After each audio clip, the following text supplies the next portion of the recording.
This week's episode is brought to you by parking tickets. One of the most frustrating things in the human experience. Fun fact, did you know that it wasn't Franz Ferdinand getting assassinated that started World War I? It was a parking ticket. That's right, his driver in the city of Sarajevo was given a parking ticket. And then that's how the war started. You can look it up. Parking tickets. Did you know that you can get them for expired tags and not just from traffic cops? Me neither.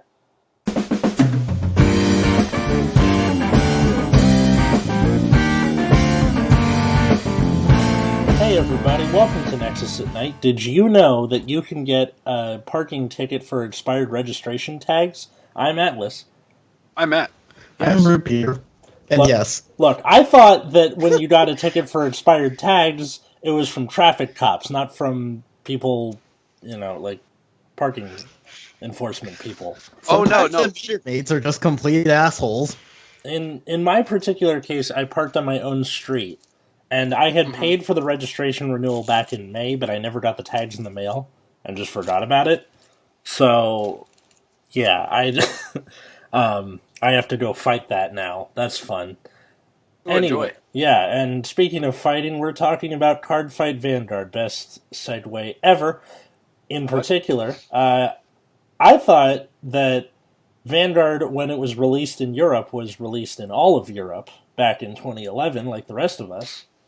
But it turns out that was not the case. So, in the country of Italy, Vanguard started releasing from its onset in May 2016. Well, the Italian edition, right? There's an Italian edition of Card Fight Vanguard. Yeah. Which is like, where are they now? So, as of right now, they are in the Legion format. So there are two formats behind us. Yeah, for the most part. I guess you could split G into two. Like, you have G-Era and then G-Guard. Like, after G-Guards come. It really comes down to splitting hairs, but to put this... Yeah, go ahead. To put this in perspective, we got... So, you can think about how long ago Clan Fight was implemented in Vanguard in the United States and Europe, or United States and Japan. Or I guess like English in Japan, I should say. Yeah. I should call it English format rather than or United the West States. Or whatever you want to call it. Yeah. Let's call it not Japan, or let's call it like I guess like Europe, United States. I don't know the best word for it. Anglo regions. International. Yeah, sure. So anyway, we've had Clan Fight for several years now. Yeah. Basically, right after we got Legionnaire, they're like, hey, you don't mix clans anymore, thanks, unless your name is MLB.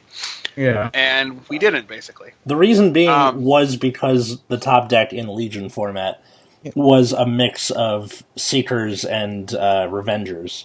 With Phantom, absolute nonsense. Yeah, with Phantom Blaster Abyss and Seeker Thin Saver Dragon as your main grade 3s, and just whatever you drew into was what you ended up going into. And that was facilitated thanks to a card called Winged All Brave, which, pre-clan fight, it would just be search for a card with Blaster in the name. So you could just search for whatever the hell you wanted. I know that when we started this podcast, which as of next week, we'll have been doing it for 3 years. So happy almost birthday to us. When we started this podcast, we were in like early to mid-G era. So we didn't really get to cover Legion format as a podcast.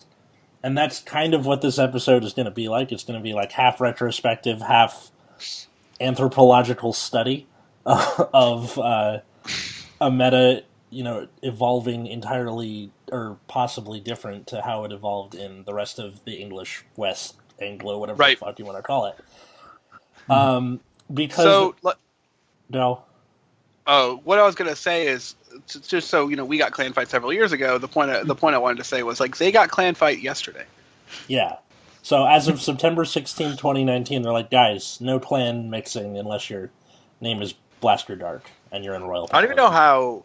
So that ended up being really common in Legion era because like once they started putting cards in Legion era, they stopped putting the clan So if you read old Vanguard cards, they're all like, if you control a Royal Paladin Vanguard or some fucking nonsense, right? Yeah. In Legion era, they just stopped doing that. there was also this handy keyword called Lord, where if you do not have a unit that's the same clan, it cannot attack. Yeah, they also said, this is gone. It's gone. Yeah. Yeah, it's gone. It's just whatever. So I figured it's because they noticed that a lot of people were just playing all one clan anyway. Mm-hmm. So they figured, whatever, let's just stop doing it. And then, of course, behind every rule is a person doing something stupid. So people started mixing, the Seekers and Revengers into this one deck that was, as our editor Richard puts it, insanely top tier. And then that's why they ended up having to make clan regulation like a specific thing. Also, another thing about Legion format, or Legion era in general, is that games took forever. I know that now we're in standard and premium games. Hey, not if you played Novus.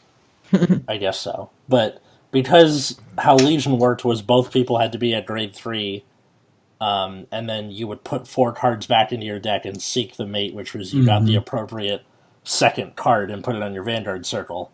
And then now you have effects that were like, when you were in Legion, do this. That would take forever because you're like, I'm going to put back 4 heals, grab my mate, and now I can heal 4 more times. Cool. And then if your deck gets really, really low, you can just be like, alright, I'm going to start putting back my Legion units. That way I can just keep rewriting and re-legioning. Yeah, sounds great. What's the problem? I think that was the original point of that, wasn't it? No? I'm not sure. Like, I think the put the 4 cards back was so that you had a built-in way to get your Legion mate in the event that it was, drop zone, damage zone, whatever, soul charged. But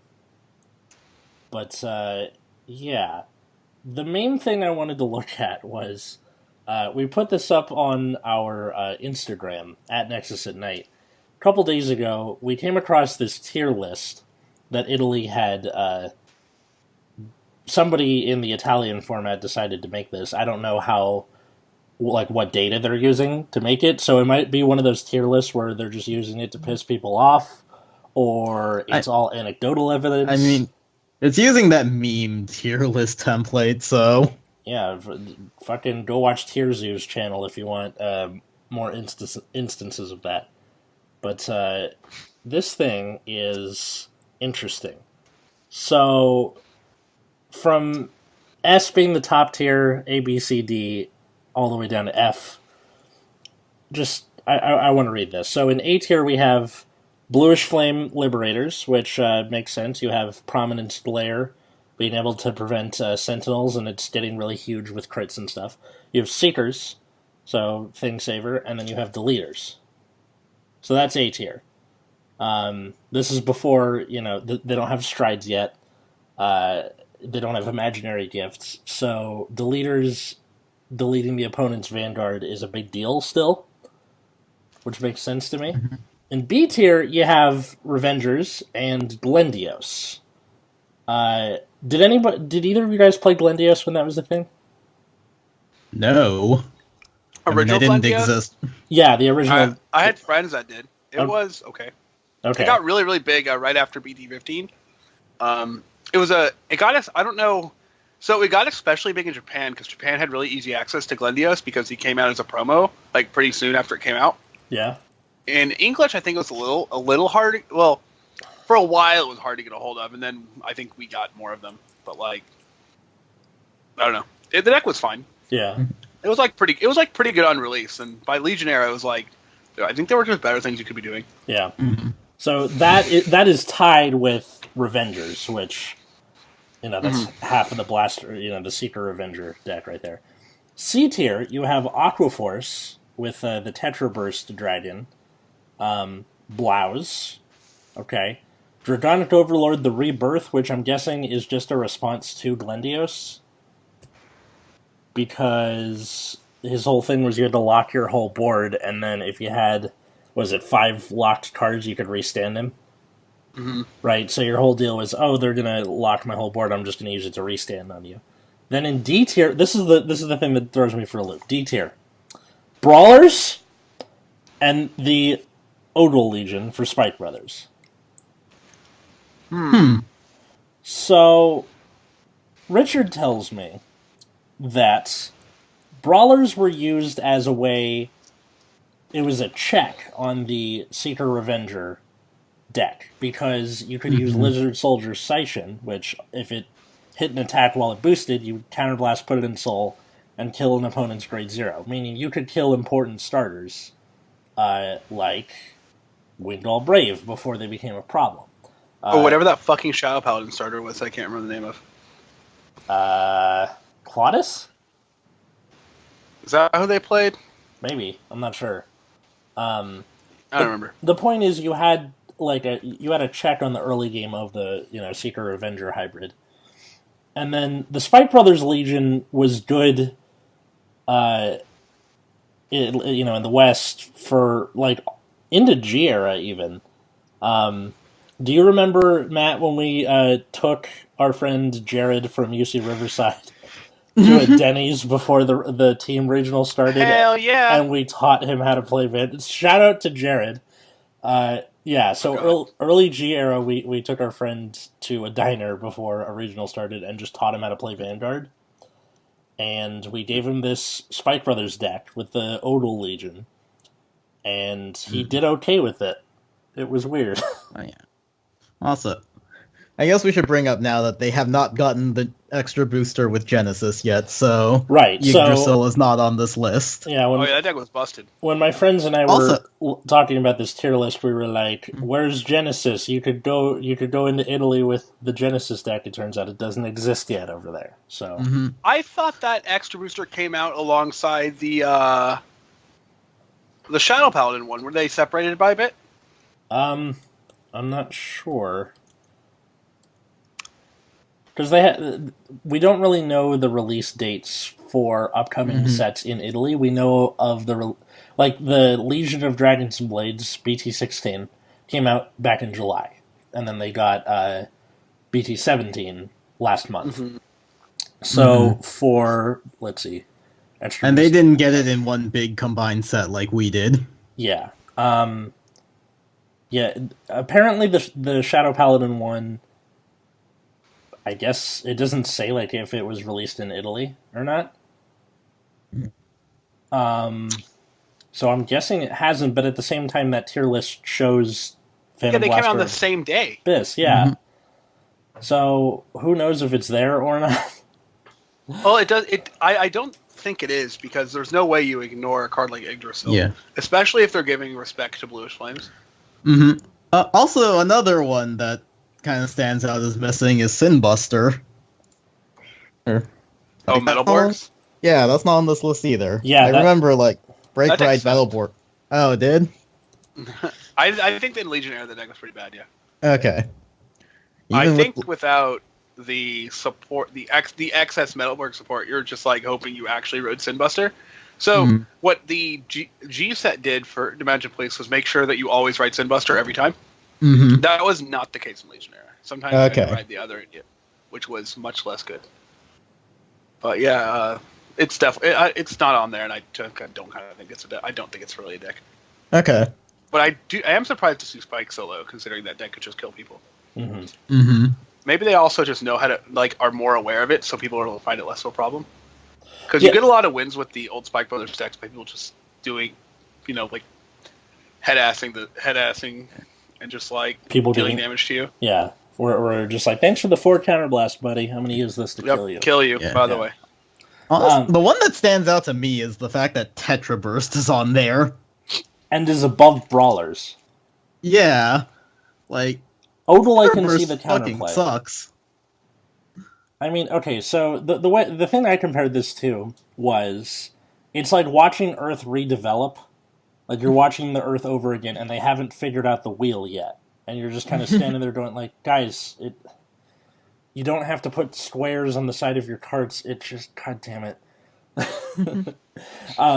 It seems like one of those things where in my head, I was thinking you know how when you start talking about time travel with your friends, you're like, dude, I could go back to the 20s and get super rich because I'm from the future.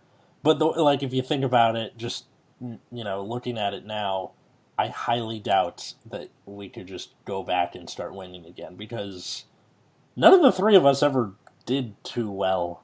I only ever went to like the one regional and then like a couple tournaments where I didn't play particularly good decks. Yeah, that's what I'm saying. So like now that we have the hindsight, in theory, somebody could just go to Italy and start cleaning house, maybe. Or maybe not. One other factor is we don't know what promos they have. Yeah. Right.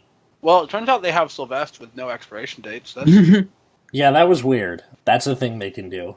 Infinite Sylvester. Man, what more could you want? I think it's like kind of odd because I imagine there's like quite a few people in Italy who probably just play English, right? Yeah. Yeah. So like, it's hard for me to, if I look at something like White Shorts, right? Like English White Shorts, and like there's a large group of people who just play Japanese White Shorts, or like have an English deck just to have one to play at like local region, to like at regionals, right? Well, like it took a while for that like community to build up. I mean, mostly because there weren't a lot of sets to start with, but like it wasn't just like a thing that was like people just immediately moved toward. People still like actively do play and seek out Japanese Weiss. So I imagine in Italy it's fairly similar that you play that people they're just people playing like various forms of Cardfight Vanguard and might just have like a deck from Legion era to play. Mm-hmm. Maybe in this Italian format. See, but okay, so with Italy, it's in the middle of Europe. You have like thousands of years of history that lead to much of Europe being bi or trilingual because everybody's so close together.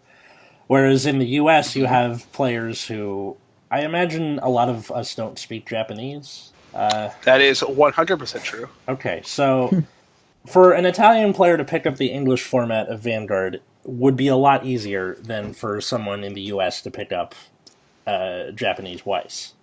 100%. Right. Yes. And people, I played Japanese Weiss for years, and I don't understand any Japanese. I just memorized every single card effect. I mean, that you're right. None of that's how we got that whole pie chart episode wrong. Not the Dexander one, the other one about the overly centralized meta from a few weeks ago. Nice. That was completely my fault. But yeah, yes, it's your fault. Thanks, Atlas. Something. Americans aren't very good at foreign languages, and the main reason for that is we're isolated by fucking two oceans. Americans typically only speak one language because we don't feel like there's any reason that we should learn another one. Pretty much. Mm-hmm. I'm not saying that's a good reason. I'm just saying that's a reason that people cite. Metaphor that I was saying earlier about watching Earth redevelop. What's even weirder is that sometimes Italian players are aware of what's happened because this person posted on the Vanguardians Facebook group, and they said, "Hi there, I'd like to try premium format, but since we are still in Legion era, I have really no idea on how to build a working premium deck. So I need your help. Is there really any budget deck that I could try to learn the format?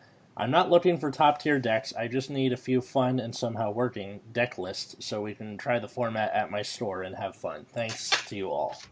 So imagine we just figured out cars, but somehow we have the ability to talk to people 2,000 years in the future, and they're like, "Guys, I want to try jetpack technology in my local city. Does anybody have the blueprints for a jetpack I can try while I'm here in the city after the Great War?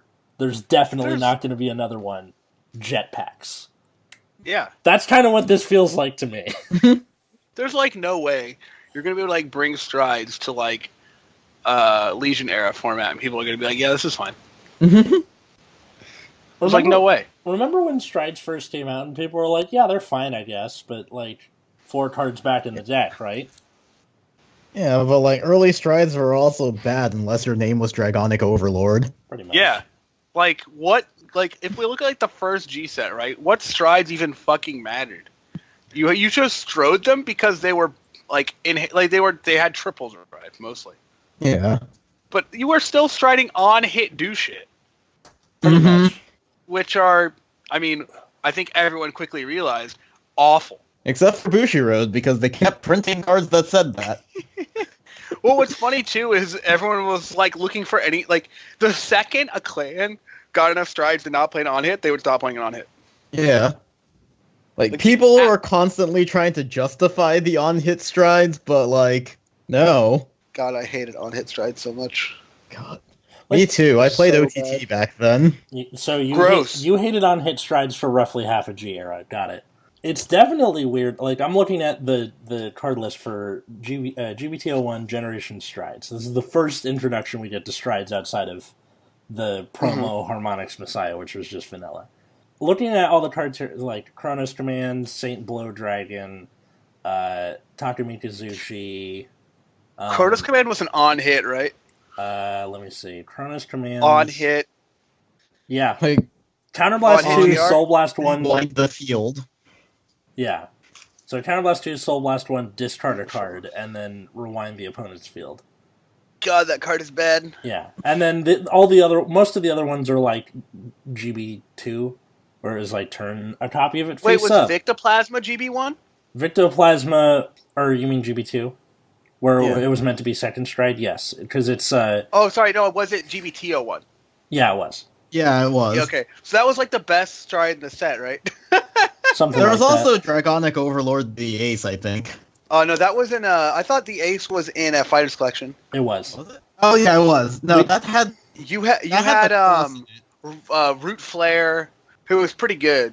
Because Yeah. people were playing the Cross, who was in that set as Yeah, well. yeah, Yeah. that I was thinking of the cross. The But- Cross is hot shit. But look at that. That's a revival Legion. They're like, okay, Yeah. we know the stride thing The is a little hottest raw revival still. Legion. We're gonna give you a super good Legion. Like, the cross in the end was used for like quite a while. Mhm. Yeah. Well, it was really the only thing they had going on for a while. Right, of course. Because it was the only Overlord, like... Or, like, they could play the Great, which was fine. Yeah. What? That's something, I But guess. if you were striding, you'd rather have something else on Vanguard for the most part. Right. But yeah, so like this being the first thing that they're gonna see after they come into G era. Now imagine they skip from Legion era, past Generation Stride, all the way to V? yeah, V extra, Jesus. yeah, V extra booster. Man, just take V like... Even like V Murakumo, dude. Yeah, or hell, like okay, so the last set review we did was for the Raging Tactics, right? Mhm. So, just from, alright, on hit, Counterblast 2, Soul Blast 1, to, alright, on attack, Counterblast 1, stand 3 rear guards. No hit, just Counterblast 1, stand. Yeah, just do it. And then, Oh yeah, fucking new Novas. Oh. Yeah. That'd be some hot shit. Novas look really fun in V right now. if there are any Italian Yeah. players out there, I urge them to reach out to us at Nexus at Night on Twitter and just talk about the experience of playing in Legion era and knowing the rest of the game exists. And that it's coming, but you're just kind of sitting there going, huh. And that's how I feel in regular Vanguard whenever I see Japan getting shit. Yeah, pretty much. So we kind of already know how that feels. Also, But this is on a much larger scale. This is years in that's, I advance. mean, this is like years and stuff. But like one thing that's interesting too is it seems like the anime for Cardfight Vanguard runs like on like television stations in Italy. Yeah. So, and it started at this about, and so I think because the television was running, they wanted the card game to coincide with that Okay. because it was running on TV. So that would make more sense, right? Because Yeah. like English card fight doesn't have like the anime is not on a television station, right? Yeah, they're It's on just YouTube. streaming It's just it on online. YouTube. Yeah, it's like YouTube and whatever your favorite streaming service is. So like, there's like no incentive for them to like line up with anything. But in Italy, since they're on TV, there's now an incentive for it to like line up with that, right? Because like if a kid watches this show and wants to play this game, they'd like it to be in the same place as. So that's at least I'm not sure if that's what's going on, but that is what I would suspect is going on. That also makes complete sense. But at the same time, okay, so one thing I always hated about Bushiroad in the West is that they don't really, like, show their games to the public outside of hobby shops. Like, you can find Yu-Gi-Oh, Pokemon, and Magic in, like, a Target.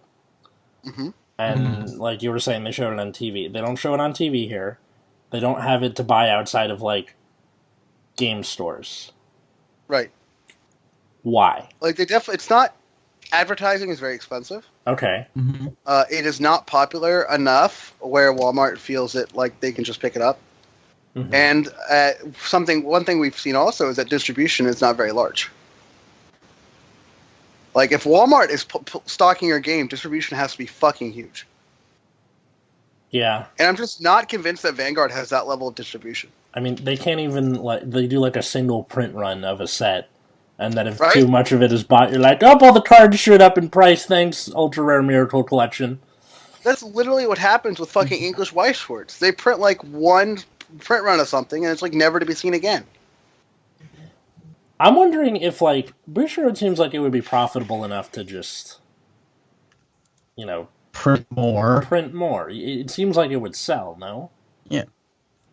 It'd be interesting to see what the profit margins are for all of these sets.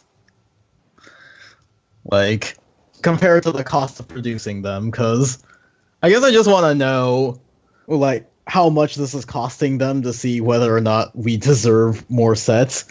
Like, it feels that way because whenever we go into, like, secondary markets and all that stuff, everything's, like, $20.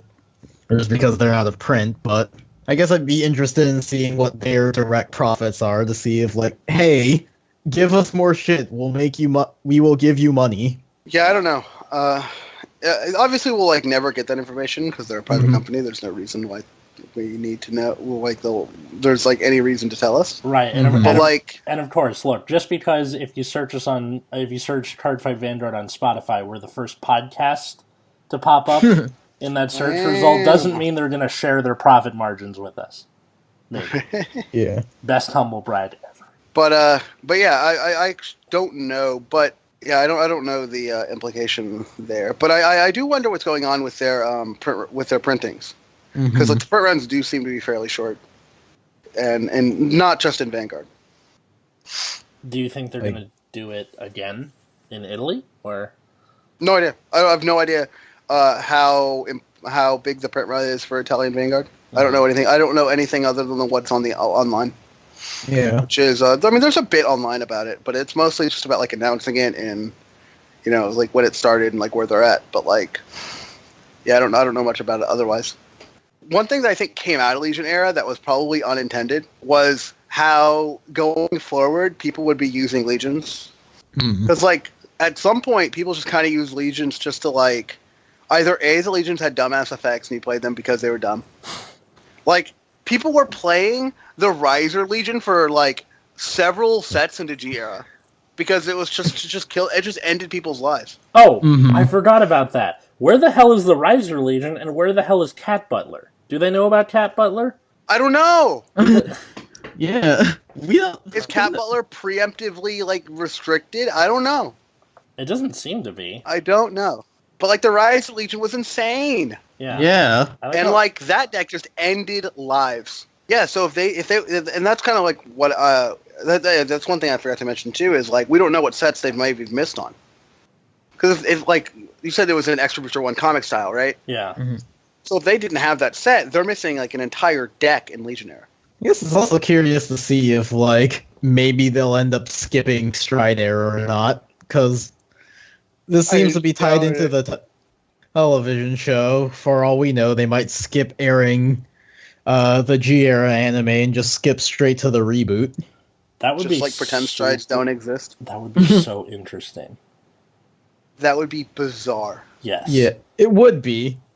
Like, But we get to watch an entire game develop. So, quote, premium format is basically the same.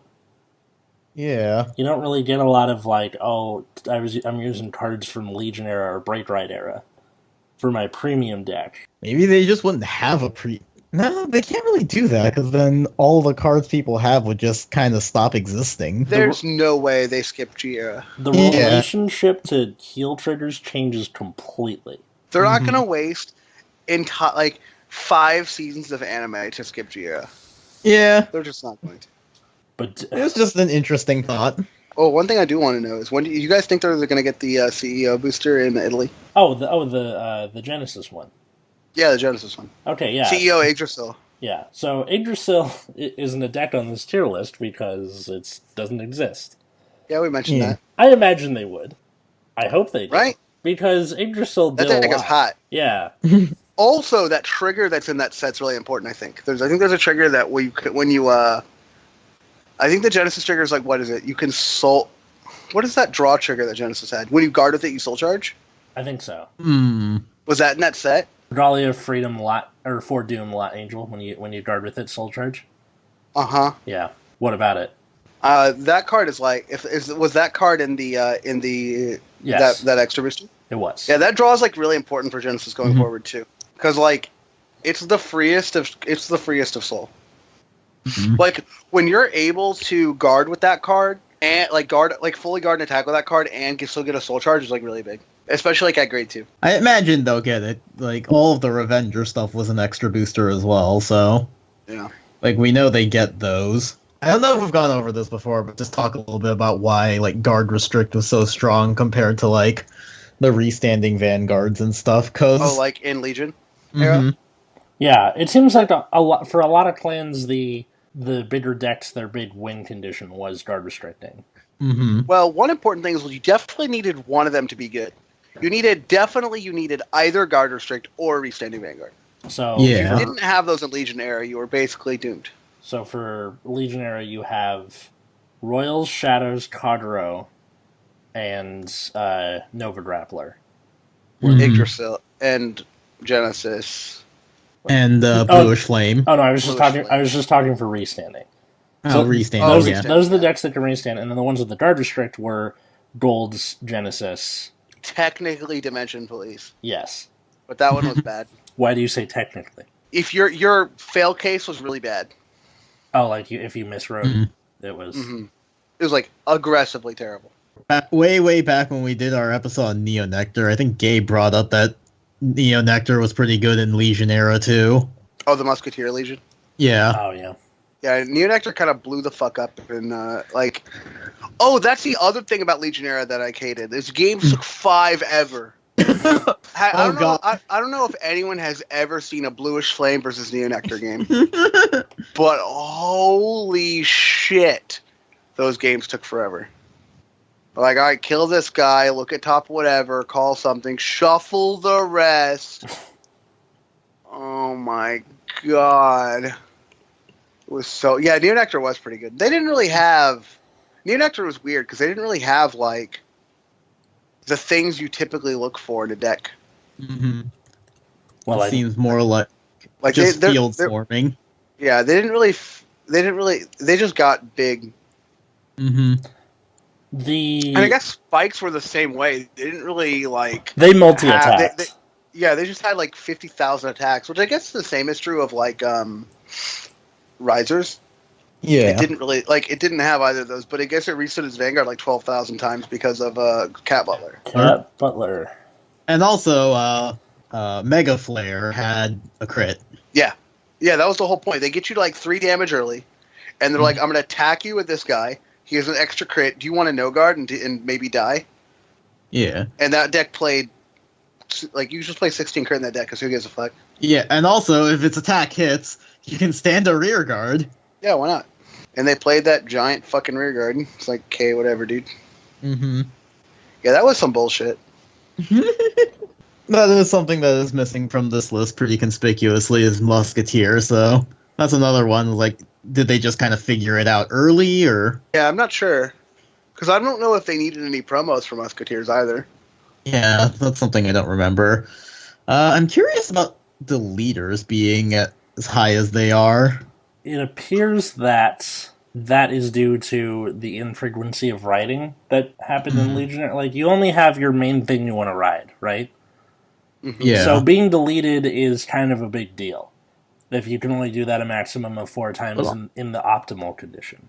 Yeah, but I'm also trying to figure out what the leader deck they are using, because the leader stuff came in a promo set, and I don't know like if they had gotten it or not, or what. No, because this set had strides in it, so they can't have had this one yet. So they shouldn't have the Deleter Legion. There was a Deleter Legion in Legion era. Yeah. What's the name of that fucking shit? Grayon? Is that it? Is it No, it wasn't Grayon. I'm on looking at them now. Zale? Yeah, but this is like in the movies. Oh yeah, Juxtapose. Yeah. Yeah. But that was the movie. Booster. Okay. No, it was Okay, there. Yeah. No, it was in BT16. Oh. Was it? Okay. Yeah, it was I remember most of these. it was a triple R in BT16. So that was in version E specifically. Alright. Which is what Italy is getting. So they do have Juxtapose, Deleter, and all that stuff. Dark Zodiac, was that really the name of? I'm not sure. No, never mind. That's a Star Vader. Okay. I just wanted to take a quick aside. I'm on the page for just every Legion card. Same. Etronder. There's a Happy Mother's Day and a Happy Father's Day Legion. And it's what? Yeah. So for Happy Father's Day, it's like a dad, and he's like, he got sunglasses and a baby strapped to his chest, and he's got a big like sword that looks like it's a moon bounce almost, like it looks like it's inflatable, and then he's got a shield on his right arm that's like a clover. Yeah, Legion 20,000 with Happy Mother's Day. Counterblast 1 with this unit Legions, you may pay the cost. If you do, this unit gets drive +1 until end of turn. And then on Limit Break 4, during your turn, if you have a unit named Happy Children's Day and a unit named Happy Mother's Day, this unit gets critical +1. And then Happy Mother's Day is a 9k grade 2. On Vanguard Circle, when a unit named Happy Father's Day rides this unit, search your deck for up to one card named Happy Children's Day, reveal it, put it in your hand, and shuffle. And then Counterblast 2, when it's placed on rear, you can pay the cost if you do search for up to one trigger unit from your drop zone and return it to your hand. And then Happy Children's Day is a 7k grade 1 that's GB1 for some reason. They just put everything on there. Soul Blast 1 with this unit Bruce of Vanguard. You may pay the cost if you do. Choose one of your units and that gets power +4k until end of turn. What are these cards? This exists. It has nothing to do with the episode, but this makes me so happy and I have no idea why. That's so bizarre. Yeah. Also, I'm wondering if the thumbnails they use mean anything. Like, for Kagura, they use the thumbnail of the rebirth, but does that actually mean they're using rebirth, or is that just supposed to represent Kagura? Because in that case, that means if the thumbnails are representative of the actual deck, that means they're using Oxes as their main grade 3 for Deleters, which is kind of weird to me, and I don't know how good he was when he came out. If I remember from late Break Ride era before Legion, he was pretty good in that you had to discard in order to ride, and you just didn't see as many cards back then. But you also had to Counterblast 3 to delete something. Just always ride Zale. Makes sense, I guess. No. Yeah, I guess that's another problem, is we don't actually have any deck lists, so we can't really pick those apart and see what people are doing with their decks. Yeah, basically. We tried to look up the Italian website for Bushiroad and to see the Italian format going on, and we got names of topping teams and regionals. But we didn't get there's no deck list on there. There's no. We had deck lists early first Worlds. Yeah. Pretty bizarre that they wouldn't publish deck lists. Yeah. They're just trying to make this episode harder. Yeah, also, the inverse is also true. So they have access to winning deck lists from before. From, Legion era the first time around. Where the hell was that? Why is nobody going, okay, use Windall Brave and combine it with Seekers? No, what if they are, and they've just figured out the format better than we have? Maybe we just didn't have a good handle on it. That's very possible. Maybe they figured out jetpacks when we figured out the wheel. Yeah. Maybe we're the dumb ones. Perhaps. I'm going to go ahead and say we're probably the dumb ones. When in doubt... it's always the safe assumption. When in doubt, you're the stupid one. Always. Yeah. Sounds reasonable to me. Yeah. Yeah. Trying to bring up any other, weird niche decks that have popped up.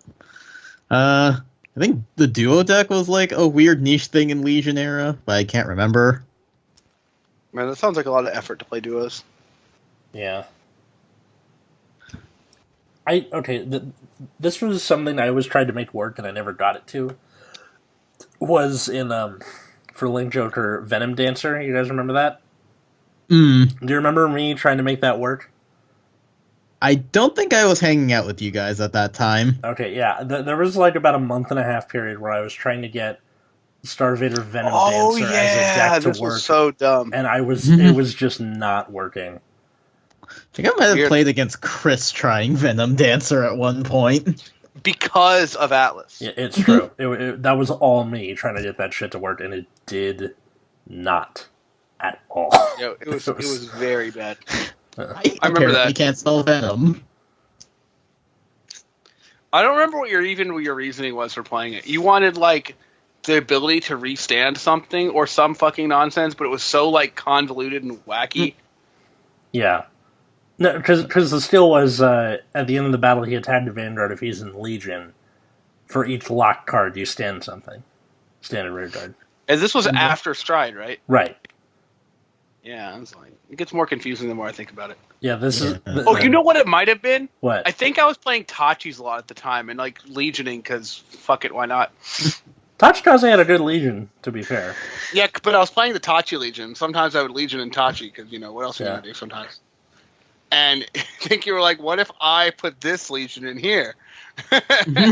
Some nonsense. The fuck if Or maybe you were playing the Legion mate and were like, well, why? If I'm already playing the mate, why don't I play the Legion? That might have been it. That sounds stupid enough for me to do, for sure. It was one of these things. Or some combination of it, probably.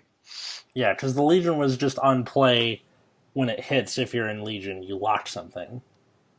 Mm-hmm. I guess then if you're playing some other Legion, I'm not sure. It was so long ago, I can't possibly remember the reason that you did it. All I know is it was very bad. Yeah, this is like 5 years ago at this point. Yeah. I mean, I was playing like some fucking Dimension Police broken-ass nonsense anyway. Aren't we all? Hey, that deck was hot. Yeah. But yeah, Legionnaire was a weird Clearly time. the sleeper deck is Blaster Joker. Yes. Stop. There you go. You did it. he cracked the code, everybody. At least Blaster Joker's not on the tier list, right? No, thank God. No. But it destroys Legion mates. So then they get Legion again.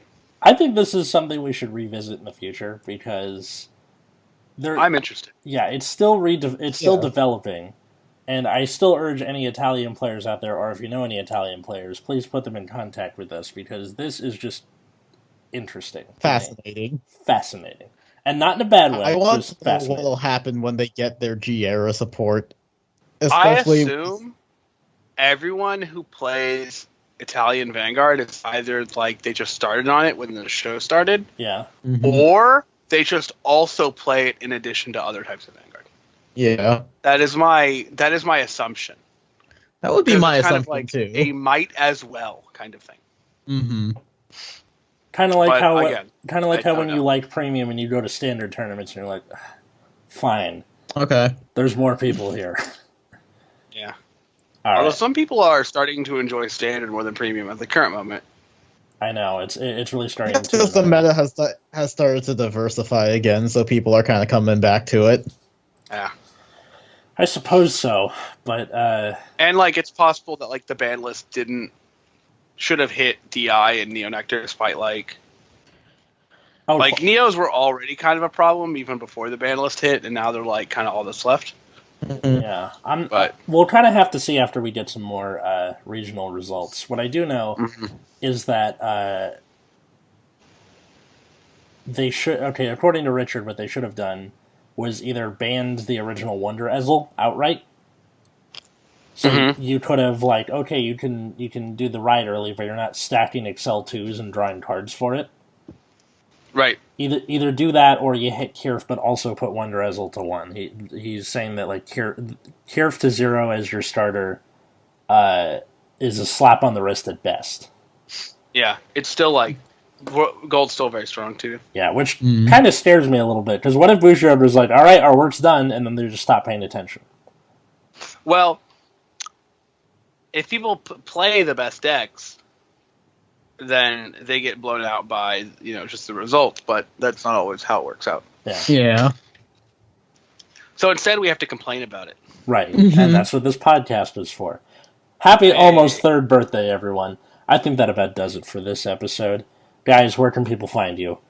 Find me on Twitter at Wiggums, 2Gs, 2Zs. You can find me at Plasma Eclipse. You can find me personally at Atlas Novak, or you can find this show at Nexus at Night on Twitter or Instagram. And like we said before, Italian players, please come find us because we're curious about stuff. Until next time, I'm Atlas. I'm Matt. And I'm Root Beer. And have a good night, everybody.